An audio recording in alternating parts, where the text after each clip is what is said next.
Tere!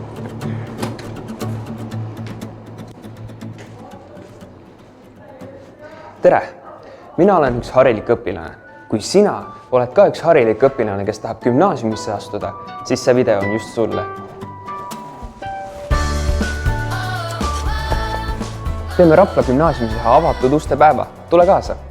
Tavalises koolis on 45-minutilised tunnid ja kõik toimib kindla tunniplaani järgi, aga siin Rapla gümnaasiumis on kõik teisiti.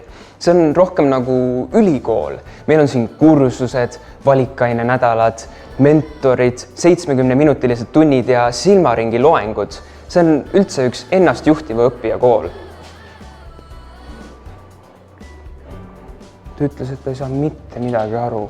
Sellepärast pole vaja abistada. Meil on üldse siin klassijuhatajate asemel õpetajad ja mentorid, kellega saate koostööd teha. Ja üldse õpetajatega me olemegi nagu koostööpartnerid ja sellepärast meil ongi valikuvabadust. Aga valikuvabadusega kaasneb ka vastutus. Mina usun, et see annab põhjaliku ettevalmistuse tulevateks õpinguteks, näiteks ülikoolis, kolledžis, mõnes muus koolis või elukoolis. Valikaineid saab valida enda huvide järgi. Näiteks tugevamatele on majandusmatemaatika, joonestamine ja keemia. Aga et elu ikka mõnus oleks, siis on ka pehmemaid variante, nagu näiteks discgolf ja jooga. Siin Rapla gümnaasiumis on 3 korda aastas valikaine nädalad ning juunikuus on võimalik üle Eesti ükskõik millises riigigümnaasiumis osaleda toredatel kursustel. Uskuge mind, see pole kaugeltki veel kõik. Lisaks kooliainetele ja valikainetele on võimalik ka väljaspool kooli võtta erinevaid kursuseid.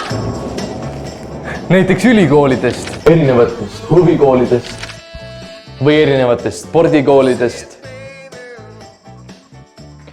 Hea tahtmise korral on valikained, mille läbimisel võib omandada isegi kutsetunnistuse, nagu näiteks plaatia erialal.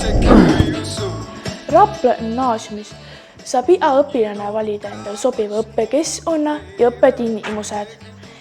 See on õpilaste üks levimaid klassiruume. Teine vaieldamatu lemmik on iseõppimistund.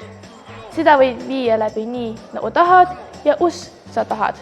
Näiteks siin samas või siin. Mulle meeldib siin. Või siin. Või siin. Vahel ka siin. Kuvasin siia ekraanile ka mõned meie kooli väärtused, millega saad juba täpsemalt tutvuda meie kooli kodulehel või siis, kui asud meie kooli õppima.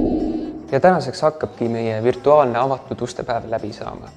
Peale eeltoodud põnevate võimaluste on meie koolis ka palju traditsioone, nagu näiteks Eesti Vabariigi sünnipäeval ja kooli sünnipäeval pikk laud, pikniku vormis tunnustusüritus, jõulupidu ja palju muudki. Vaata seda, kogu kool on kokku tulnud selleks, et soovida sulle